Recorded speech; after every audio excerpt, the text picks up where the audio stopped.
Hi, my dear friends, this is Vasilina Orlova with you again, and I have a microphone finally. Somebody gave me a feedback that I need to buy a microphone. In fact, I have already bought a microphone a very, very long time ago. I was just not using it. But you convinced me that I have to use it. Now, I didn't know that this thing is so sensitive. It will probably record the sounds from a different room, which contains, kids playing. So joke is on you. You asked for this microphone. It's here. Now you have to have this unrelated noises. Also, it emits a very sharp sound like a mosquito, which is what I hear. And I'm sincerely hoping that you are not gonna hear it on the recording.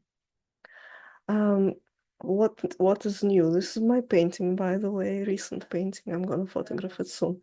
Anyway, I am here to record another video about the topic of limerence because I received feedback on it, and that kind of let me know that I would do well to continue talking about it. So I'm talking about limerence from the position of somebody who studied for 1 year at a master's program in mental health counseling, and also as somebody who received a little bit of additional training on treating anxiety disorders. And in the previous video, I gave the definition of limerence, which for me is the love, obsessive love that cannot be consummated, or the circumstances preclude it from being consummated. And in this video, I would like to talk what to do with it. And this is going to be a freestyle type of video, which we are doing. This does not constitute any medical advice. It's not specific to your situation. I'm not describing anything related to anybody who is viewing these videos. I'm just kind of talking through some of the thoughts that I'm having, okay? Let's agree on that. So to me, limerence is very closely resembling anxiety disorder or anxiety, this intense state in which we worry, in which we do not tolerate uncertainty, in which we ruminate and we have the same thought and we return to it over and over again. Limerence, the state of limerence is also related to obsessive compulsive disorder. And obsessive compulsive disorder contains kind of two elements, obsessions and compulsions. So obsessions are the thoughts that you are having, and the repeated thoughts, and compulsion is what you do in response to regulate them. So limerence, if we just took all of these things we know about anxiety and about OCD and turn them into limerence, and consider limerence as this kind of state that also requires some sort of alleviation, or that a person could benefit from having alleviated, we would probably begin with something like, if the part that is obsession, I told you, is going to be recorded, all the screams and all the happiness that is happening over them. So the thoughts that are obsessions, they are related directly to your limerent object, as it's called, and the compulsion is what you do to sort of alleviate this state, right? And that could be a number of things.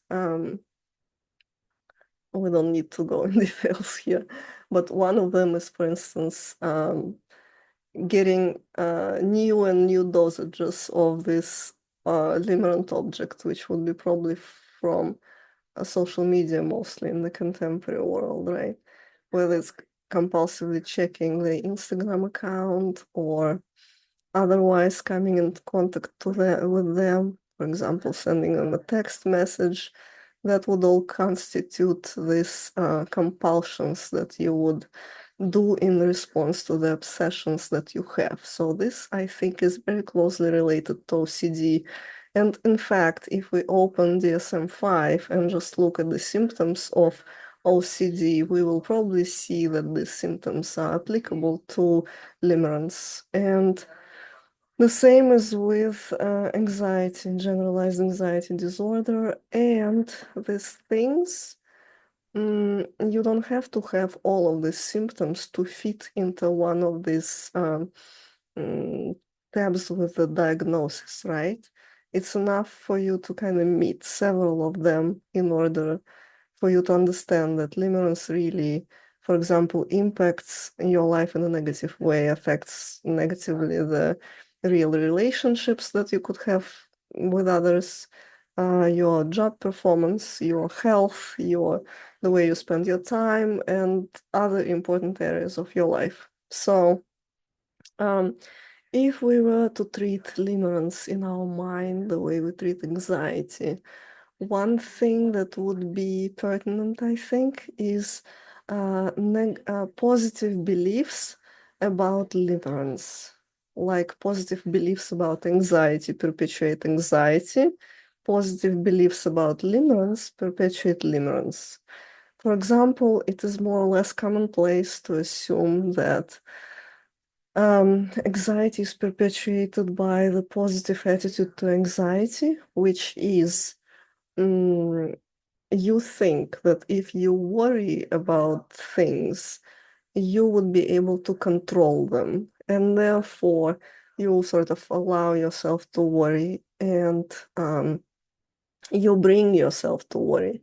Perhaps when at the times when you would not worry normally, you would bring yourself to worry because you'll be like, okay, well, this is an uncertain situation. I need to deal with that uncertainty. Therefore, I have to worry about it in order to ensure that the worst case scenario wouldn't happen. Right? So this is a belief that the worry is actually useful, that the worry actually can help avoid the worrisome situations. And therefore, if we have these positive beliefs about worry, then the more we worry, the better, essentially. And this is why you do not attempt to stop your worry. You kind of allow yourself to experience it, and you perpetuate it. The worry perpetuates itself. And the positive beliefs about limerence in this case, if we just took this notion and applied it to limerence, would be something that is approximately the same. And I think that the idea of limerence would be very closely related to the idea of romantic love, which is an idea in our culture that our love object is going to be uh, an absolute culmination of our inner, or our relationship with this object would be a culmination of our inner work, of the workings of our inner world. And we will find in our partner the complete and total fulfillment of all wishes, desires, needs, and for example, aspirations that we should, which is to say that there is a cultural idea of love, that love is going to fulfill all the needs and answer to all the inner movements of your soul, and that only person will be able to fulfill all of these many, many wishes and desires and roles that we prepared for themselves. And these roles range really very widely, from the faithful spouse to a partner in crime, so to say, to somebody who would fulfill us intellectually, to someone who would also be beautiful, with whom it's pleasant to appear at a social gathering, somebody who is, who embodies prestige and social status, and all sorts of who is competent, who has professional qualities, and so on and so on. The list is endless, and who would also be good in terms of holding a house and doing the everyday chores and who would be this amazing lover and so on and so on and so on. So the list is really endless, and this is our current idea of romantic love. This is our current idea of finding fulfillment in one partner. And Limerence answers this notion, right? Limerence says, yes, I'm so obsessed over this one person because they really satisfy all these roles that culturally exist that they could satisfy. And therefore, it's good to experience limerence, and I have to endorse it within myself. I have to agree to it. I don't see any problem here. In short, the person has, we have a number of positive beliefs about limerence. This is finally the true love, even if the limerence repeats itself and only the objects change, right? This time it is finally the true love. This is finally that fulfillment that I've been craving. This is that romantic love that finally comes to fruition, and so it's a noble feeling of limerence, and I can allow myself to experience that. So as just like the positive beliefs about worry and anxiety perpetuate anxiety, the positive beliefs about limerence and romantic love perpetuate limerence. That's one thing. Another thing about limerence that would be directly related to anxiety and OCD is that we can use not only psychopharmacological means to treat them, but also all the things that we use to treat anxiety and OCD. And one of these things would be ascribing the time in which you allow yourself to experience limerence. So you detected that you had, for example, these positive beliefs about limerence, and now you know that this is something that perpetuates limerence. And you can also ascribe some time during your day to experience limerence, to give in to it. And usually when the conversation is about anxiety, the idea is that the place where you allow yourself to experience anxiety and worry, it would be a specific place, not the place where you spend your every evening. It would be a specific place where you could go for a specific time throughout the day, and there you will have a designated time to actually sort of give into it. And after that time, you'll be like, okay, well, this is complete. This is my full time that I did, and this is it. This is it, and I can now be sort of free of that. And if I have some other worry, I will just jot it down in my notebook and return to it later on the next day when at the time that is designated in the space that is assigned. So this is just one things that we could be doing with anxiety. And limerence too. You could assign limerence a specific place in your house and specific time of the day to kind of give in. And after you do, you don't need to spend more time on that. So that is at least some sort of moment where you will experience control over that. Now, I don't really think that limerence is that we can stop limerence any more than we can really stop OCD or anxiety at a at a drop of a hat. This is something that actually requires work, and it does require time. And I think it is best if we approach it this way. Well, you know that I'm interested in cognitive behavior therapy, and I think what cognitive behavior therapy does is disputes these beliefs that are at the core of our cognitions that dictates our behavior. and is related to our emotions. So there is this triangle, cognition, behavior, and emotions that are all interconnected and all influence each other. And it's not always easy to notice what influences what. For example, behavior can also perpetuate the emotion and it can perpetuate the cognition.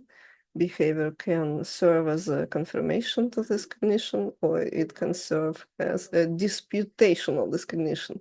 So the idea would be probably to begin doing behaviors that would dispute some of these ideas on which this limerence is based. For example, if the limerence is based on the idea, oh, this person doesn't have any bad qualities, you could begin noticing some of these bad qualities and weaknesses that they undoubtedly possess, because everybody does. You could begin sort of undoing this limerence for yourself a little bit. Yeah, so that is what I wanted to say. One thing was that limerence is like OCD and anxiety. Another thing, we can treat it not necessarily with psychopharmacological means, but also with the means of what is called talk therapy. And one of those means, the powerful means, would be to detect what cognitions lie in the foundation of the limerence and dispute those cognitions for yourself with thoughts. I think that limerence can, of course, be very harmful. And one of the reasons it can be harmful is because it does create all sorts of situations in which multiple people have the capacity to be hurt. And one of the reasons why this hurt occurs is again cultural, which is to say that there is no objective reason why the hurt should occur. It's just that we think in our current understanding and conceptualization of the world that it should occur.